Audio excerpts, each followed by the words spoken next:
Idea video anganwadi ಮತ್ತು nursery ಮಕ್ಕಳ ತಾಯಂದಿರಿಗೆ.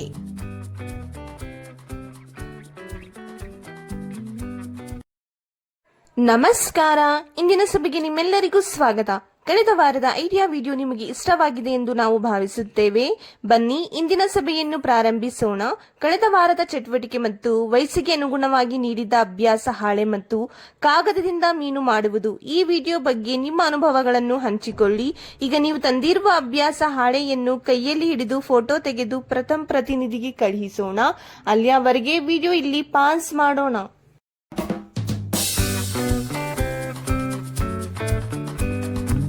ಬನ್ನಿ ಮುಂದಿನ ಚಟುವಟಿಕೆಯನ್ನು ಮಾಡೋಣ. ಇದರ ಹೆಸರು ಮಾಡಿ ನೋಡೋಣ. ತಾಯಂದಿರನ್ನು ಎರಡು ಗುಂಪುಗಳಲ್ಲಿ ಪರಸ್ಪರ ಎದುರಾಗಿ ನಿಲ್ಲಿಸಿ, ಮಧ್ಯದಲ್ಲಿ ಒಬ್ಬ ತಾಯಿಯನ್ನು ನಿಲ್ಲಿಸಿ, ಪ್ರತಿ ಗುಂಪಿನಿಂದ ಒಬ್ಬೊಬ್ಬ ತಾಯಿಯು ಒಂಟಿ ಕಾಲಿನಿಂದ ಜಿಗಿಯುತ್ತಾ ಮಧ್ಯದಲ್ಲಿರುವ ತಾಯಿಯ ಕಡೆಗೆ ಬರಬೇಕು. ನಂತರ ತನ್ನ ಸ್ಥಳಕ್ಕೆ ಹಿಂತಿರುಗಬೇಕು. ಹೀಗೆ ಯಾವ ತಾಯಿ ಮೊದಲು ತನ್ನ ಸ್ಥಳಕ್ಕೆ ಹಿಂತಿರುಗುತ್ತಾರೋ ಆ ತಾಯಿ ವಿಜೇತರಾಗುತ್ತಾರೆ. ಈ ಚಟುವಟಿಕೆ ಆಗೋವರೆಗೆ ವಿಡಿಯೋ ಇಲ್ಲಿ ಪಾಸ್ ಮಾಡೋಣ.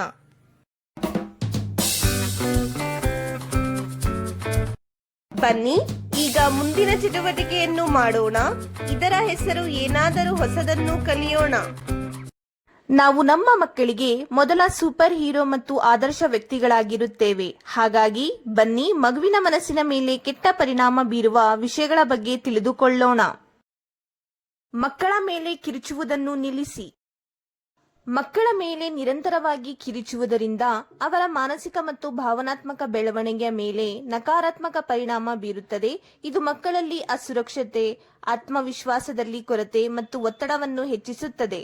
ಮಕ್ಕಳ ಮೇಲೆ ಕಿರುಚುವುದರಿಂದ ಉಂಟಾಗುವ ನಕಾರಾತ್ಮಕ ಪರಿಣಾಮಗಳು: ಆತ್ಮಗೌರವದಲ್ಲಿ ಕೊರತೆ. ನಿರಂತರವಾಗಿ ಕಿರುಚುವುದರಿಂದ ಮಕ್ಕಳ ಆತ್ಮಗೌರವ ಕಡಿಮೆಯಾಗಬಹುದು. ಅವರು ಕೀಳಾಗಿ ಭಾವಿಸಲು ಪ್ರಾರಂಭಿಸಬಹುದು. ಸಂಬಂಧಗಳು ಹದಗೆಡಬಹುದು. ತಂದೆ ತಾಯಿ ಮತ್ತು ಮಕ್ಕಳ ನಡುವಿನ ಸಂಬಂಧ ಹದಗೆಡಬಹುದು. ಮಕ್ಕಳು ತಮ್ಮ ತಂದೆ ತಾಯಿಯಿಂದ ದೂರವಾಗಬಹುದು. ದೈಹಿಕ ಪ್ರಭಾವ: ನಿರಂತರ ಒತ್ತಡ ಮತ್ತು ಕಿರುಚಾಟವು ಮಕ್ಕಳ ದೈಹಿಕ ಆರೋಗ್ಯದ ಮೇಲೆ ಪರಿಣಾಮ ಬೀರಬಹುದು.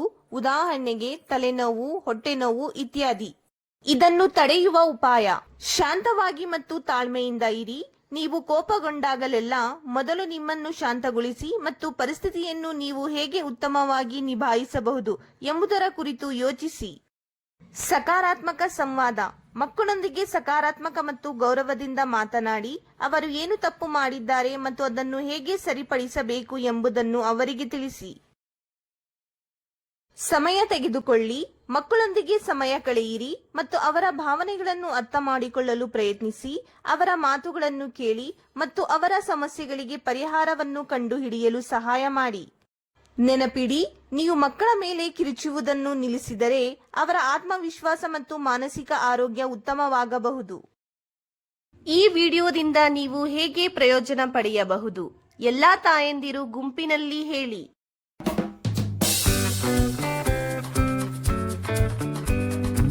ಬನ್ನಿ ಈಗ ಮುಂದಿನ ಚಟುವಟಿಕೆಯನ್ನು ಮಾಡೋಣ. ಇದರ ಹೆಸರು ಮನೆಗೆ ಹೋಗಿ ಮಕ್ಕಳಿಂದ ಮಾಡಿಸಿ. ಮನೆಯಲ್ಲಿ ಮೋಜಿನ ಆಟ. ಕ್ರಮ ಸಂಖ್ಯೆ 1. ಹುಡುಗರು ಮತ್ತು ಹುಡುಗಿಯರು ಹೇಗೆ ಸಮಾನವೆಂದು ಮಗುವಿನೊಂದಿಗೆ ಚರ್ಚಿಸಿ. ಅವರು ಯಾವ ಆಟ ಬೇಕಾದರೂ ಆಡಬಹುದು, ಏನು ಬೇಕಾದರೂ ಮಾಡಬಹುದು, ಅವರು ಏನು ಬೇಕಾದರೂ ಆಗಬಹುದು. ಕ್ರಮ ಸಂಖ್ಯೆ 2. ಮನೆಯಲ್ಲಿ ಲಭ್ಯವಿರುವ ವಿವಿಧ ಬಟ್ಟೆಗಳು ಮತ್ತು ಶೂಗಳನ್ನು ಬಳಸಿಕೊಂಡು ಡ್ರೆಸ್ ಅಪ್ ಆಟವನ್ನು ಆಡಿ. ಅವುಗಳನ್ನು ತಾವೇ ಧರಿಸಲು ಮತ್ತು ಸರಿಯಾಗಿ ಕಟ್ಟಲು ಮಕ್ಕಳನ್ನು ಪ್ರೋತ್ಸಾಹಿಸಿ.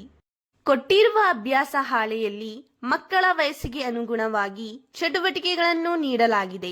ಈ ಚಟುವಟಿಕೆಗಳನ್ನು ಅರ್ಥ ಮಾಡಿಕೊಂಡು ಮಕ್ಕಳಿಗೆ ಮಾಡಿಸಿ. ಕೊಟ್ಟಿರುವ ಚಟುವಟಿಕೆ ಮತ್ತು ಅಭ್ಯಾಸ ಹಾಳೆಯನ್ನು ಮಾಡುವುದರಲ್ಲಿ ಮಗುವಿಗೆ ಸಂತೋಷವಾಗಿದೆ ಎಂದು ನಾವು ಭಾವಿಸುತ್ತೇವೆ. ದಯವಿಟ್ಟು ಈ ಅನುಭವವನ್ನು ನಮ್ಮೊಂದಿಗೆ ಹಂಚಿಕೊಳ್ಳಿ. ಇಂದಿನ ಸಭೆ ಇಲ್ಲಿಗೆ ಮುಕ್ತಾಯವಾಯಿತು. ಇಂತಹ ಇನ್ನಷ್ಟು ಹೊಸ ಮಾಹಿತಿ ಮತ್ತು ಚಟುವಟಿಕೆಗಳೊಂದಿಗೆ ಮುಂದಿನ ವಾರ ನಿಮ್ಮನ್ನು ಭೇಟಿ ಮಾಡುತ್ತೇವೆ. ಅಲ್ಲಿಯವರೆಗೆ ನಿಮ್ಮ ಮತ್ತು ನಿಮ್ಮ ಮಕ್ಕಳ ಆರೋಗ್ಯದ ಬಗ್ಗೆ ನೋಡಿಕೊಳ್ಳಿ. ಧನ್ಯವಾದಗಳು.